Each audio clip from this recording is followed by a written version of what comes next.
Di pagi hari yang cerah, nampak dua orang wanita tengah menghangatkan badan di bawah terik mentari pagi. Sinar matahari yang muncul di pagi itu membuat badan mereka terasa hangat. Apalagi mereka kini sedang mengandung seorang anak yang mereka idam-idamkan. Suara decit kayu dari papan depan rumah terdengar ketika Bu Sri tengah duduk di sana dan dia memandang langit yang cerah untuk menghangatkan badan dan bayi yang ia kandung. Bu Sri menghela nafas panjang, tak terasa bayi yang ada di dalam kandungannya semakin membesar seiring berjalannya waktu. Sembari mengusap-ngusap perutnya dengan perasaan yang bahagia, Bu Sri kala itu menoleh ke arah ibu yang ada di sampingnya sembari berkata, "Bu, jika nanti anakku lahir, tolong bantu ajarin ngebedong ya. Soalnya aku baru pertama kali, jadi belum paham caranya," tanyanya sembari tersenyum. Ibu pun membalasnya dengan senyuman. Sebagai seseorang yang hamil anak keempat, yaitu aku, dia hanya mengangguk dan berkata bahwa ia akan mengajarkan semuanya ketika bayinya telah terlahir. Sedangkan Bu Sri ini adalah kehamilan pertamanya, sehingga wajar saja dia bertanya kepada ibu yang sudah berpengalaman. Jarak kehamilan Bu Sri dan juga ibu memang tidak terpaut jauh, hanya berbeda 1 bulan, sehingga mungkin saja mereka akan melahirkan di waktu yang berdekatan pula. Bu Sri dan juga ibu memang sudah seperti keluarga. Meskipun mereka tidak ada hubungan darah, tapi ibu selalu menganggap Bu Sri sebagai adiknya sendiri. Selama tinggal di sana, setiap harinya Bu Sri selalu datang ke rumah membantu ibu layaknya keluarga yang sudah dikenal lama. Dan ibu pun selalu memberi sesuatu untuk bisa dinikmati bersama-sama jika ibu memiliki rezeki yang lebih. Mereka benar-benar seperti keluarga yang dekat, sangat-sangat dekat. Dan Bu Sri sebenarnya bukanlah warga kampung sini. Ia merupakan perantauan dari jauh yang menikah dengan Mang Darman, seseorang kenek dari mobil antar provinsi yang dikendarai oleh bapak. Bapak memang jarang pulang. Jalur selatan yang menjadi trayek mobil yang ia kendarai mengharuskan dia menempuh jarak ratusan kilometer dengan jalan yang melewati hutan lebat, menyusuri sungai, bahkan menyusuri pantai selatan, membuat dirinya hanya pulang beberapa hari dalam seminggu. Sehingga Bu Sri yang kesepian lebih memilih untuk terus bersama ibu, dan ibu pun menyambutnya layaknya saudara. Apalagi rumah mereka berdua tidak terlalu jauh, hanya dipisahkan oleh sebuah gang kecil dan sebuah halaman yang luas di antara dua rumah tersebut. Batas antara rumah Bu Sri dan juga rumah ibu hanya sebuah pohon mangga yang berbatasan langsung dengan sawah yang ada di belakangnya. Sehingga kedua rumah itu sedikit agak jauh dengan tetangga yang lain karena tertutup oleh sawah yang mengelilingi rumah mereka. Waktu pun terus berlalu, hari demi hari, bulan demi bulan sudah mereka lalui. Tak terasa, umur kandungan mereka sudah menginjak di 6 bulan lebih. Tinggal beberapa bulan lagi sebelum mereka melahirkan seorang bayi yang menjadi anak mereka kelak. Semuanya begitu normal di malam itu, hening dan juga sepi, serta hanya suara kodok dan jangkrik yang menghiasi malam seperti layaknya malam-malam sebelumnya. Ibu yang mempunyai 3 orang anak, yaitu kakak-kakakku yang masih bersekolah dan yang paling kecil masih berumur 5 tahun lebih, memilih untuk tidur bersama. Mereka bertiga ingin menemani ibunya sehingga mereka menggelar kasur di tengah rumah. Rumah yang kecil dan sempit membuat mereka tidak bisa tidur di dalam satu kamar, sehingga mereka mau tidak mau harus tidur di ruangan tengah agar muat untuk mereka semua. Di atas kasur yang empuk, mereka harus berdempetan satu sama lain. Bahkan kakakku yang tertua lebih memilih untuk tidur di tikar agar adik-adiknya bisa tidur di atas kasur empuk itu. Lampu 5 watt yang menyala terang pun dia matikan. Rumah kini menjadi gelap gulita. Yang ada hanyalah sebuah lampu yang menyala di luar, yang cahaya lampunya masuk melalui celah-celah hording rumah. Mereka pun tertidur dengan lelap, ditemani suara-suara dari hewan malam yang membuat mereka tertidur sangat nyenyak.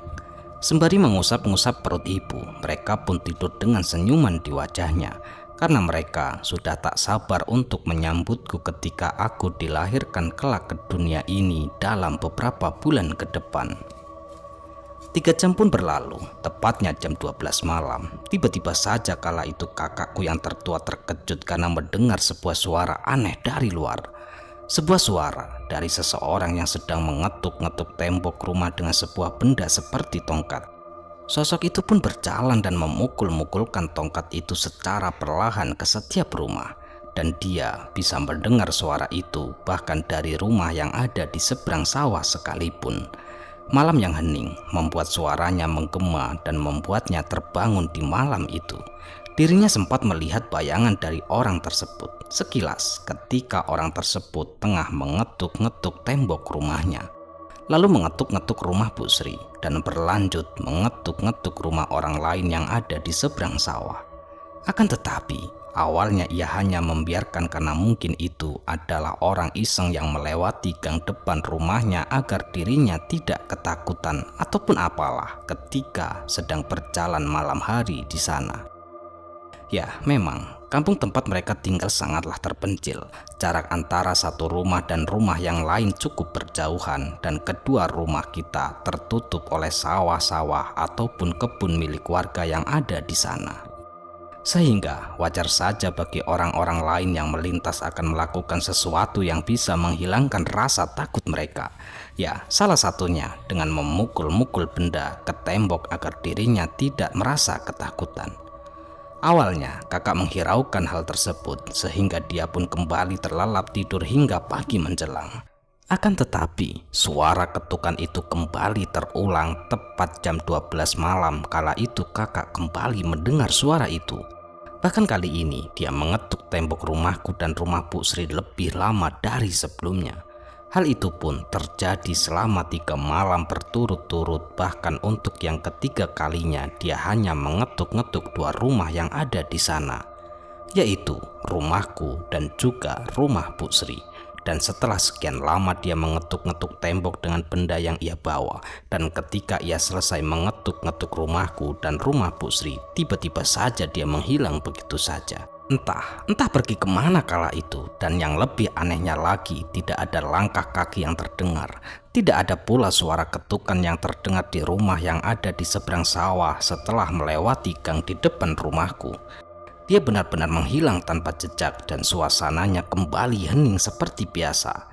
Kakak awalnya menghiraukan hal tersebut. Dia masih menganggapnya bahwa itu adalah orang iseng yang sering melewati gang yang ada di antara rumah ketika malam menjelang. Malam yang hening dengan suara jangkrik serta suara kodok yang menemani malam di sawah yang mengelilingi rumah kami berdua kembali mengambil alih malam itu.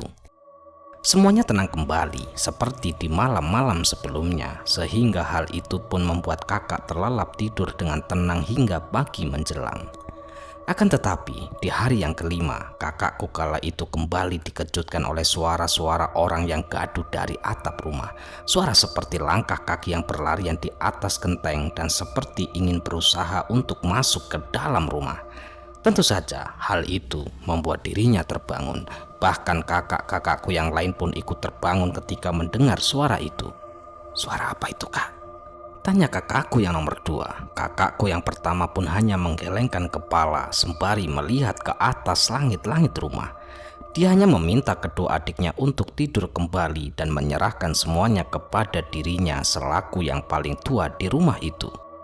Dia tahu bahwa ada yang tidak beres di atap rumah, karena itu bukanlah langkah kaki dari hewan seperti kucing ataupun musang yang seringkali melewati atap rumah ketika malam tiba. Akan tetapi, itu seperti langkah kaki manusia yang berjalan dengan 2 kaki di atas genteng dan seperti berusaha masuk ke dalam rumah dari atas. Dia seperti menabrak-nabrakan diri ke genteng di atas sana. Namun, sepertinya dia tidak berhasil untuk masuk, sehingga dia hanya bisa membuat gaduh di atap rumah. Jujur saja, dirinya kala itu ketakutan. Dia takut bahwa itu adalah maling yang ingin membawa barang-barang di rumahnya. Akan tetapi, di satu sisi, tanggung jawabnya terhadap keluarga selama bapak tidak ada kini harus ia emban, sehingga harus mencari tahu siapa yang ada di atas atap rumahnya itu. Seketika ia pun langsung menyalakan lampu yang ada di tengah rumah dan tak lama kemudian ia pun membuka kunci pintu dan mencari tahu siapa yang ada di atas sana.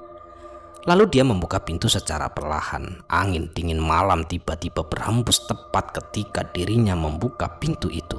Pemandangan yang pertama ia lihat hanyalah kegelapan. Lampu 5 watt yang menyala di depan rumah tidak bisa menerangi semua yang ia lihat saat itu. Dan anehnya, tepat ketika ia membuka pintu, tiba-tiba saja suasana mendadak hening, seperti tidak ada yang terjadi pada malam itu. Dan pada saat itu, ia pun langsung mendongakkan kepalanya ke arah atas, melihat genteng rumah yang nampaknya masih normal-normal saja. Tidak ada jejak dari manusia yang ada di atas sana. Begitu pula ketika ia melihat ke arah kiri, tepatnya ke belakang rumah, tidak ada jejak-jejak dari seseorang yang berusaha naik ke atas atap rumah. Akan tetapi, ketika ia melihat ke arah gang, tepatnya ke arah pohon mangga yang menjadi pembatas antara rumahku dan juga rumah Bu Sri, tiba-tiba saja kala itu jantungnya langsung berdetak kencang, tubuhnya langsung merinding atas apa yang ia lihat. Ya, ia melihat sesosok bayangan manusia yang sedang melakukan sesuatu. Dia melakukan gerakan-gerakan yang aneh di sana. Dia berdiri di belakang pohon mangga sembari mengangkat kedua tangannya sejajar dengan kepalanya. Bahkan terlihat sebuah titik-titik api yang menyala perlahan-lahan di bawah pohon mangga itu. Entah apa yang sedang ia lakukan. Kakakku yang kala itu sudah terlalu takut untuk berteriak karena bayangan manusia itu membuat dirinya ketakutan. Seperti sadar bahwa ada yang mengawasinya, bayangan itu tiba-tiba melihat ke arahnya. Matanya yang merah menyala terlihat dengan jelas ketika dia menatapnya dari kejauhan. Tak lama kemudian, bayangan itu tiba-tiba menghilang begitu saja, diiringi dengan angin malam yang berhembus dari arah sawah. Bayangan itu menghilang layaknya pasir yang dihembuskan oleh angin. Tepat ketika bayangan itu menghilang, semilir angin malam kemudian berhembus ke arah kakak yang melihat kejadian itu, bersamaan dengan bau harum yang sangat menyengat. Bau bunga melati, bau bunga kamboja, dan bau dari bunga-bunga lain yang dia kenal yang membuat dia seketika langsung kembali masuk dan menutup kembali pintu rumah dengan cepat pada malam itu. "Kenapa, Kak?" tanya kakakku yang kedua, yang rupanya dia masih terbangun ketika kakakku yang pertama meminta untuk tidur. Kakakku hanya membalasnya dengan sedikit senyuman sembari mengusap-ngusap kepalanya. Dia hanya menggelengkan kepalanya dan kembali meminta dirinya untuk tidur sembari mematikan lampu di ruang tengah. Hingga akhirnya malam pun berlalu begitu saja. Di pagi harinya, kakakku yang tertua pun langsung berbicara hal itu kepada ibu. Dia berkata bahwa semalam ia melihat seseorang yang berdiri di pohon mangga. Bahkan ia pun mengungkit tentang apa yang terjadi di malam-malam sebelumnya, tentang seseorang yang melintas ketika malam dan memukul-mukul tembok dengan benda yang ia bawa. Kala itu ibu hanya terdiam sembari melihat kakakku yang kedua dan kakak ketigaku yang masih kecil. Dia hanya berkata, "Orang itu tidak sampai masuk rumah kan? Tidak ada barang-barang yang hilang kan?" ucap ibuku. Kakakku hanya menggelengkan kepala dan tak lama kemudian ia tersenyum dan mengusap-ngusap kepala kakakku sembari meminta dirinya untuk segera berangkat ke sekolah.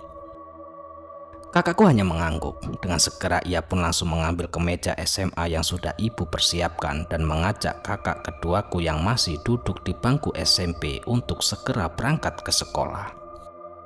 Setelah melihat kedua anaknya pergi, ibu pun duduk di depan rumah sembari melihat pemandangan indah pesawahan yang ada di sekitar rumah. "Kok tumben ini Ibu Sri belum datang ya?" kata ibu seorang diri sembari melihat ke arah rumah Bu Sri sembari duduk di depan rumah. Biasanya Bu Sri sudah datang terlebih dahulu dan menunggu ibu menyiapkan segala keperluan kedua kakakku yang berangkat ke sekolah.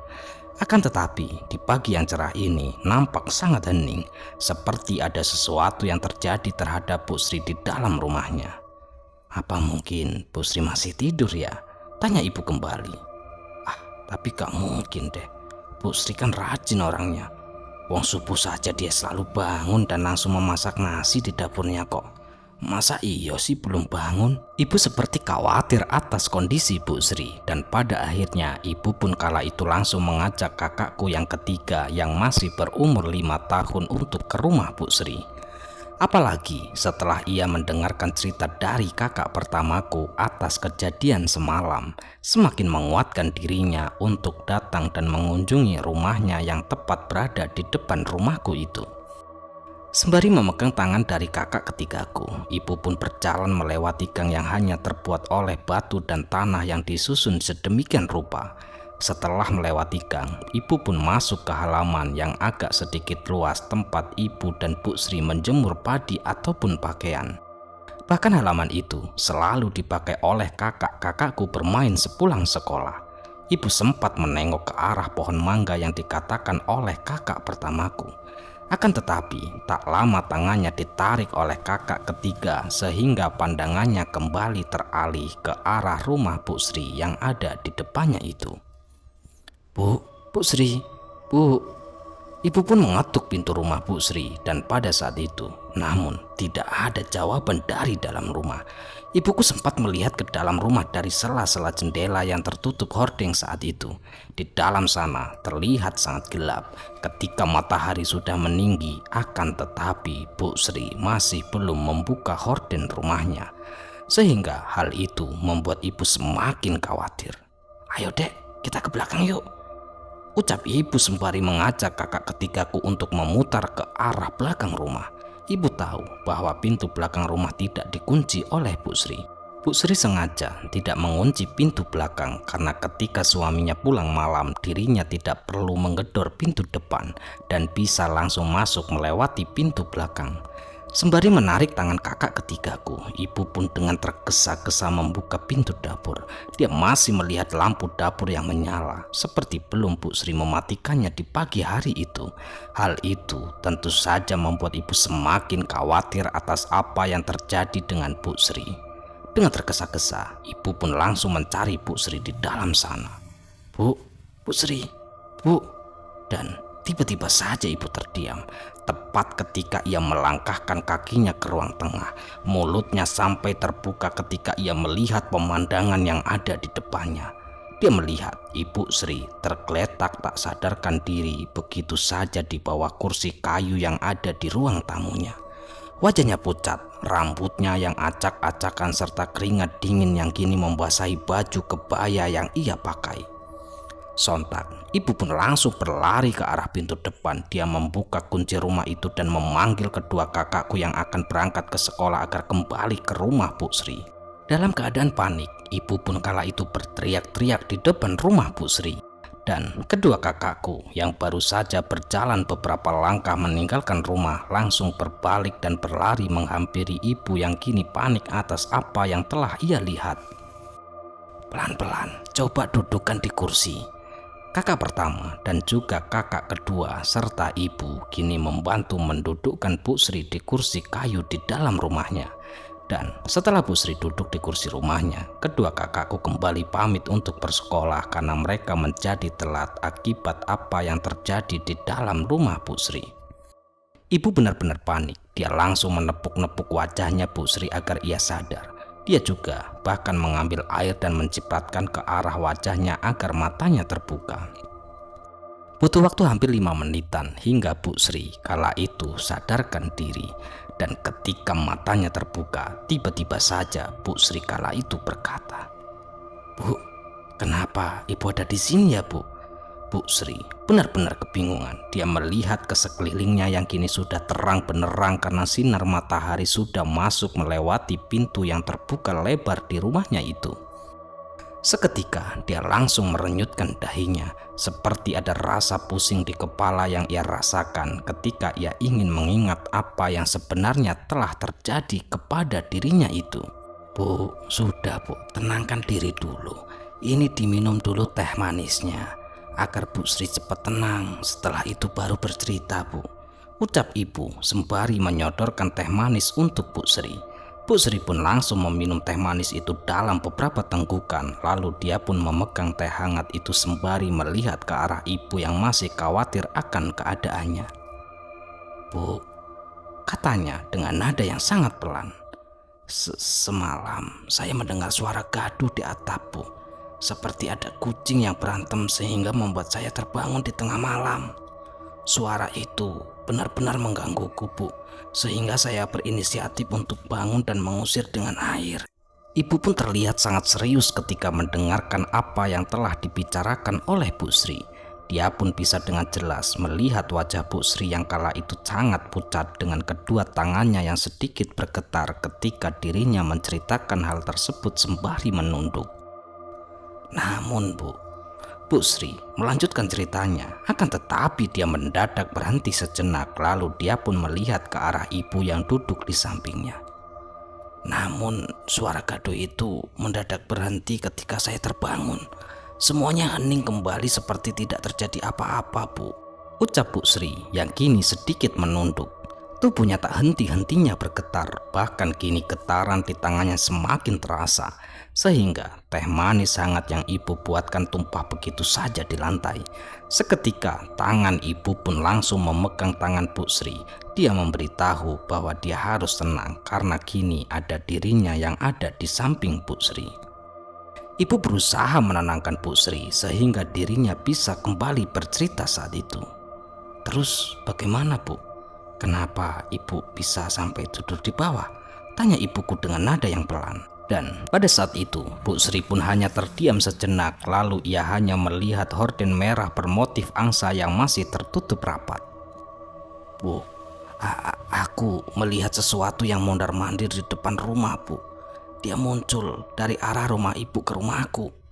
Awalnya aku kira itu adalah suamiku, Bu. Namun setelah aku menunggu dirinya membuka pintu belakang seperti suamiku ketika pulang, orang yang ada di luar itu tidak melakukan hal itu, Bu. Malah dia kembali lagi mengelilingi rumah seperti sedang mencari sesuatu. Aku yang penasaran siapa dia, kenapa dia itu mondar-mandir di sana. Aku pun waktu itu sedikit mengintip dari kaca, Bu, untuk mengetahui siapa dia itu sebenarnya. Namun Bu Sri kembali terdiam, tangannya bergetar lebih hebat dari sebelumnya. Namun Bu, pas aku membuka jendela, tiba-tiba orang itu hilang.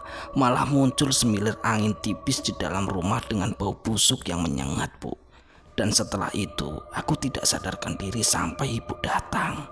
Waktu demi waktu terus berlalu begitu saja dan hari pun mulai berganti hari. Ibu yang kala itu mendengar cerita dari Bu Sri pun langsung berinisiatif untuk memerintahkan kakak pertama dan kakak keduaku berjaga di depan rumah. Yana, Ading, ibu mau minta tolong di malam sekarang tolong jagain rumah kita berdua ya. Ibu takut ada apa-apa, terutama dengan Bu Sri yang tinggal sendirian di sana. Mendengarkan hal itu, kedua kakakku pun mengangguk dengan berbekal bantal dan juga spray yang dipakai untuk menutupi dipan bambu di luar, serta selimut dan kain sarung untuk penutup tubuh dari hawa dingin yang menusuk kulit. Malam itu, mereka berdua pun akhirnya berjaga di luar rumah. Kakak pertama yang bernama Yana serta kakak kedua yang bernama Ading kala itu terlihat sangat asik duduk-duduk di luar sana. Ditemani dengan sebuah radio milik bapak yang seringkali memutarkan sandiwara radio ketika malam, membuat mereka tidak keberatan harus tidur di luar dengan semilir angin malam yang menusuk kulit. Bagaimana nanti kalau ada bayangan itu lagi di pohon mangga itu, Tanya Ading yang sedikit agak takut tentang apa yang kakaknya alami di malam kemarin. Santai saja. Sekarang kan kita berdua, kita sorot saja pakai senter ini biar tahu siapa yang ada di sana. Jawab Yana sembari memperlihatkan senter aluminium yang ia bawa pada malam itu. Ading pun mengangguk. Dia kemudian mengambil radio kepunyaan bapak dan menyalakannya untuk mengusir sepi malam itu. Suara radio serta obrolan dari kedua kakakku yang ada di depan rumah pun kala itu rupanya terdengar hingga ke rumah Bu Sri. Mereka seringkali tertawa karena sandiwara radio membuat cerita yang cukup lucu, sehingga suara tertawa sedikit keras hingga mengalahkan suara jangkrik dan juga suara kodok yang ada di sawah. Bu Sri kala itu melihat dari jendela rumahnya dan tersenyum karena di luar sana ada kedua anak ibu yang menjaga dirinya. Rasa aman setelah melihat mereka berdua kini muncul dari dalam diri Bu Sri. Dia tidak terlalu khawatir lagi atas apa yang terjadi kemarin malam, karena ia sangat yakin dia dijaga oleh kedua kakakku. Sambil mengunci pintu rumah dan menutup hordeng dengan rapat, Bu Sri secara perlahan-lahan berjalan ke arah kamar sembari tersenyum. Pandangannya terus-menerus melihat ke arah perutnya yang semakin membesar. Dan tidak hanya itu, Bu Sri pun kala itu menandainya di kalender yang ada di dinding agar dia tahu sudah berapa bulan bayi ini di dalam perutnya. Bu Sri pun akhirnya kembali tertidur di dalam kamarnya seorang diri dengan ditemani oleh selimut hangat pemberian suaminya ketika menikah dulu. Bu Sri pun akhirnya memejamkan mata sembari berharap dia bisa tidur dengan lelap pada malam itu. Malam pun semakin larut, suasana pun sangat hening. Ya, malam itu benar-benar sangat hening sekali. Kedua kakakku pun terus mengawasi sekitar rumah dan juga rumah Bu Sri.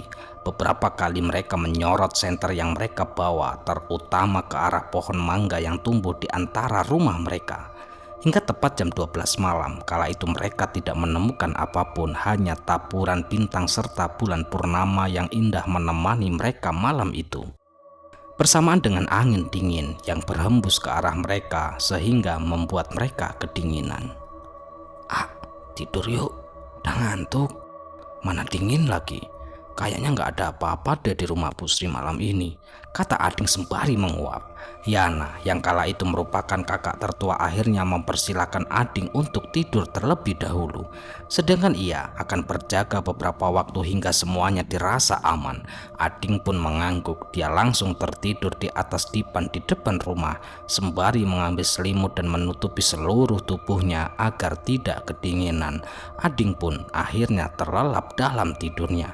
Dan sang kakak pun akhirnya ikut memejamkan mata tak lama setelah dia memastikan bahwa di malam itu benar-benar aman, tidak ada suatu apapun. Waktu pun terus berlalu hingga akhirnya tepat jam 3 subuh. Tiba-tiba saja terdengar teriakan keras dari arah rumah Bu Sri. Tentu saja hal itu membuat kedua kakakku pun kala itu terkejut.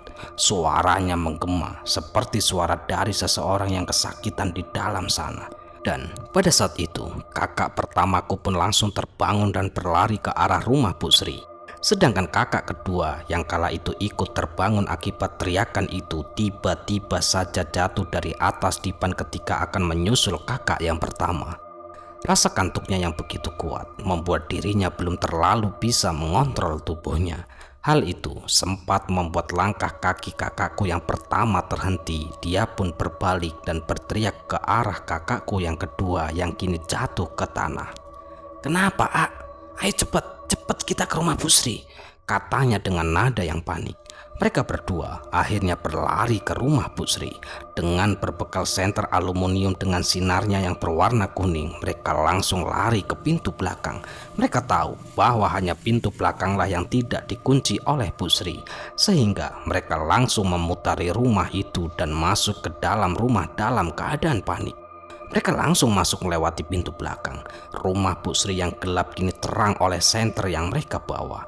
Kakakku yang kedua kala itu merasa takut sehingga dia pun memegang baju kakaknya saat itu. Mereka terus berlari melewati dapur dan ruang tengah. Akan tetapi ketika mereka membuka tirai pembatas ruang tengah dan juga kamar tidur Bu Sri, tiba-tiba saja kala itu mereka terkejut ketika mereka melihat Bu Sri yang terduduk lemas di atas kasur dengan wajahnya yang sangat pucat. Lagi-lagi keringat dingin muncul dan membasahi tubuhnya. Rambutnya terlihat basah sehingga terlihat acak-acakan. Wajahnya benar-benar pucat seperti sudah mengalami sesuatu yang mengerikan malam itu. Detak jantungnya pun berdetak dengan sangat kencang. Bahkan nafasnya terlihat sangat berat ketika ia duduk di sana. Jangan ambil bayiku. Jangan ambil bayiku. Bu Sri terus-menerus bergumam di sana, dan ketika kedua kakakku kala itu sudah muncul dan menanyakan apa yang sebenarnya telah terjadi, Bu Sri hanya bisa menarik nafas panjang. Sepertinya dia lega karena kini ada kedua kakakku yang berada di sana. Akan tetapi tiba-tiba saja Bu Sri kala itu menunduk sembari mengusap-ngusap perutnya yang semakin membesar. Secara tidak sadar kedua matanya secara perlahan-lahan mulai mengeluarkan air mata. Sebuah air mata kesedihan yang menetes secara perlahan sehingga membasahi wajahnya yang cantik itu. Pagi hari pun menjelang, ibu kala itu dengan tergesa-gesa langsung datang kembali ke rumah Bu Sri setelah diberitahu oleh kakakku. Akan tetapi, tepat ketika ibu masuk ke dalam rumah, tiba-tiba saja ia langsung mengangkat salah satu tangannya dan menutup hidungnya. "Bau apa ini? Seperti bau bangkai," kata ibu dengan wajah yang sedikit pucat. Kedua kakakku dan juga Bu Sri pun heran dengan tindakan ibu, karena mereka berdua tidak merasakan apapun seperti apa yang dirasakan oleh ibu. Seketika ibu langsung berlari ke arah dapur. Dia seperti sedang mencari sesuatu atas apa yang ia rasakan di pagi itu. Apa ada tikus yang mati ya di sini? Dia pun langsung membuka pintu dapur, membuka jendela di seluruh rumah Bu Sri. Dia sengaja melakukan itu agar bau bangkai yang ia rasakan menghilang ketika tercampur oleh udara yang ada di luar sana. Hingga akhirnya kembali dari dapur dan menuju ke kamar. Ibu pun kaget melihat kondisi Bu Sri yang kala itu kini nampak lemas dengan wajahnya yang pucat. Sembari mendekatinya secara perlahan, ibu pun akhirnya duduk di sebelah Bu Sri dan bertanya sebenarnya ada apa dan apa yang telah terjadi malam itu. Dan singkat cerita, setelah bapak dan juga Mang Darman kala itu kembali dari bekerja, mereka berdua dan juga ibu kala itu pun sepakat untuk memanggil seorang paraji karena Bu Sri beberapa hari ini telah mengalami gangguan-gangguan yang sangat aneh. Hingga akhirnya mereka pun sepakat. Sinar matahari yang awalnya terik kini sudah mulai meredup dengan cahayanya yang kekuning-kuningan ketika paraji itu datang. Dengan diantar oleh bapak, paraji itu pun berlari-lari kecil ke rumah Bu Sri. Sedangkan ibu hanya bisa menunggu di rumah tanpa bisa mendekat ke rumah Bu Sri. Langkah kaki yang awalnya tergesa-gesa mendadak berhenti tepat ketika ia berada di depan rumah. Dia seperti merasakan sesuatu yang aneh. Bahkan ketika ia melihat Bu Sri dan juga Mang Darman yang kondisinya lemas dan juga pucat, seketika paraji itu pun langsung berbalik ke arah bapak. Wajahnya yang awalnya baik-baik saja langsung berubah dengan sangat cepat. Bahkan dukun paraji itu pun langsung berteriak kepada bapak, "Kenapa kamu tidak memberitahu dari kemarin ada seperti ini ya?" Paraji itu benar-benar marah. Dia hanya menggeleng-gelengkan kepala ketika melihat keadaan Bu Sri. Sedangkan bapak, dia hanya terdiam. Dia juga tidak tahu kenapa hal seperti ini bisa menimpa tetangganya yang sudah dianggap sebagai keluarga. Paraji itu pun langsung berbalik. Dia langsung masuk dan menunjuk ke arah kamar. Matanya melirik ke segala arah. Dalam tatapan matanya dia seperti sebuah kegelapan yang nyata. Meskipun sinar matahari sore masih bisa menerangi rumah itu dengan cahaya yang sangat hangat. "Bawa keluar semua barang-barang yang ada di dalam kamar. Soalnya harus dibersihkan tubuh Sri sekarang," ucap paraji itu dengan nada yang tinggi kepada bapak dan juga Mang Darman. Bapak dan juga Mang Darman kala itu hanya mengangguk, dan ketika mereka mendekat ke arah kamar, tiba-tiba saja paraji yang panik atas kejadian ini langsung menunjuk bapak lagi untuk keluar dan memanggil anak-anaknya saat itu. "Panggil juga dua anakmu itu. Kita tarik lagi bayi yang sudah hilang di tubuh Sri," ucap paraji kepada bapak saat itu. Mendengarkan hal itu, semuanya yang ada di sana pun langsung terkejut atas apa yang telah diucapkan oleh paraji itu. Seperti ada sesuatu hal yang tidak bisa mereka percayai atas apa yang telah diucapkan oleh paraji tersebut. Maksudnya apa ya? Kenapa bayinya hilang?" ucap Mang Darman yang panik. Dia pun langsung melirik perlahan ke arah Bu Sri yang masih lemas. Akan tetapi hal itu kembali dipertegas oleh paraji. Dia kembali berkata dengan sebuah penekanan bahwa apa yang ia katakan memang sudah benar terjadi. "Bayi yang ada di kandungan istrimu sudah hilang, Darman. Sudah hilang beberapa malam yang lalu. Yang sekarang kamu lihat hanyalah sebuah kamuflase dari makhluk yang mengambil anakmu." Mang Darman kembali menggelengkan kepalanya. Itu hanyalah sebuah kemustahilan yang tidak mungkin terjadi kepada manusia. Tidak mungkin. Bagaimana bisa bayi yang sudah ada, bahkan aku sendiri bisa merasakannya ketika menyentuh perutnya, bisa menghilang dalam beberapa hari ini? Katanya dengan nada yang tidak percaya. Akan tetapi, Pak Raji itu seperti tidak memperdulikan keraguan dari Mang Darman. Dia malah meminta Bu Sri untuk duduk di kursi yang ada di sana. Dengan tubuhnya yang lemah serta dibantu oleh Mang Darman, akhirnya dia pun duduk. Seketika, Pak Raji itu pun mendekat dan memegang perut Bu Sri secara perlahan-lahan. Bu Sri kala itu terlihat menggeliat. Tubuhnya seperti sedikit kesakitan ketika tangan Pak Raji itu menyentuh perutnya. Seketika, "Diam, Neng," ucap Pak Raji ke Bu Sri dengan nada yang sedikit marah. Pak Raji itu hanya mengusap-ngusap perut Bu Sri pada waktu itu. Tatapannya terlihat serius. Bahkan beberapa kali dia menoleh ke setiap sudut kamar setiap kali dia mengusap perutnya saat itu. Mulutnya tak henti-henti bergumam seperti sedang membacakan sesuatu atas apa yang telah terjadi. Secara perlahan-lahan, tangan dari Pak Raji itu terus bergerak ke arah kemaluannya dengan teriakan dari Bu Sri yang semakin menjadi-jadi. Bahkan Mang Darman yang kala itu tidak bisa melakukan apa-apa, hanya bisa memegang Bu Sri sembari menatap perut Bu Sri yang secara perlahan-lahan kempes. Perutnya yang awalnya gemuk akibat ada bayi di dalamnya kini secara perlahan-lahan kempes seperti sebuah balon kosong yang ditekan untuk mengeluarkan udara dari dalam. Tak lama kemudian, tepat ketika tangan Pak Raji itu sampai ke arah kemaluannya, tiba-tiba saja Pak Raji itu menekan dengan sangat kuat sembari menghirup nafas panjang. Seketika sebuah cairan berwarna bening muncul disertai dengan bercak-bercak darah yang keluar begitu saja dari kemaluan itu. Cairan itu berbau busuk, persis seperti bau yang sering kali tercium oleh Mang Darman ketika sedang berada di rumah ketika menemani istrinya. Bu Sri yang melihat hal tersebut langsung menunduk, seluruh tubuhnya bergetar dengan hebat. Dia tidak bisa lagi menahan kesedihannya atas apa yang sedang terjadi kepada dirinya itu. Hatinya benar-benar hancur. Dia tidak percaya bahwa hal ini terjadi kepada tubuhnya. Bayi yang ia rawat selama beberapa bulan lamanya kini menghilang dan dia hanya melihat perutnya kempes seperti sedia kala. Dan pada saat itu yang terlihat hanyalah perut yang menggelambir seperti orang yang baru saja melahirkan. Sedangkan Mang Darman yang kala itu merupakan suaminya hanya bisa memeluk istrinya dengan erat. Rasa sedih akan hilangnya bayi yang ada di dalam kandungannya membuat dirinya pun sangat sedih. Sehingga dia hanya bisa memeluk istrinya dan merasakan kesedihan yang sama-sama dirasakan. "Tolong, apakah ada cara untuk mengembalikan bayi ke istriku?"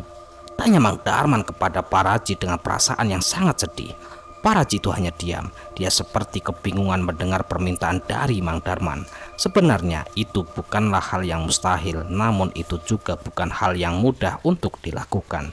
Dia seperti berpikir beberapa kali sembari melihat ke sekeliling rumah, dan tak lama kemudian Pak Raji itu pun kembali berkata, "Mang, apa yang terjadi kepada istrimu adalah salah satu pekerjaan dari seseorang yang ingin mendapatkan keturunan.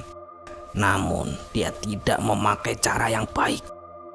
Orang-orang ini akan melakukan apapun, termasuk mengambil bayi dari orang lain sekalipun." Mendengarkan hal itu, semuanya pun nampak terdiam, sedih, marah, dan juga takut bercampur aduk menjadi satu di dalam diri mereka masing-masing. Usaha untuk mengembalikan bayi yang sudah menghilang dari dalam tubuh Bu Sri nampaknya kala itu sudah tidak berhasil dilakukan, dan hal itu membuat Bu Sri dan juga Mang Darman semakin sedih karena mereka kini benar-benar kehilangan bayi yang akan menjadi anaknya dengan cara yang sangat menyedihkan. Waktu demi waktu terus berlalu begitu saja. 2 bulan tepat setelah kejadian itu, Bu Sri yang biasanya datang ke rumah untuk mengobrol dengan ibu lebih memilih untuk mengurung diri di dalam kamarnya. Bapak, bahkan Mang Darman yang merupakan suaminya tidak berhasil untuk membujuknya keluar dari dalam rumah. Dia hanya melihat keluargaku dan 3 kakakku yang berada di dalam rumah. Beberapa kali ibu sempat datang dan mengajak ngobrol Bu Sri, namun dia seperti tidak merespon. Dia hanya duduk dengan tatapan yang kosong dan wajahnya yang sangat pucat. Dia hanya bergerak ketika makan, ketika tidur, dan ketika pergi ke kamar mandi. Ya, sekian cerita kali ini. Semoga cerita kali ini bisa menghibur, bisa menemani waktu istirahat teman-teman dimanapun berada, dan yang kami harapkan bisa bermanfaat. Sekali lagi saya Tony mengucapkan mohon maaf yang sebesar-besarnya jika ada kata-kata yang salah yang kami sampaikan di dalam cerita. Baik, sampai jumpa di cerita-cerita selanjutnya. Akhirul qouli, wassalamualaikum warahmatullahi wabarakatuh.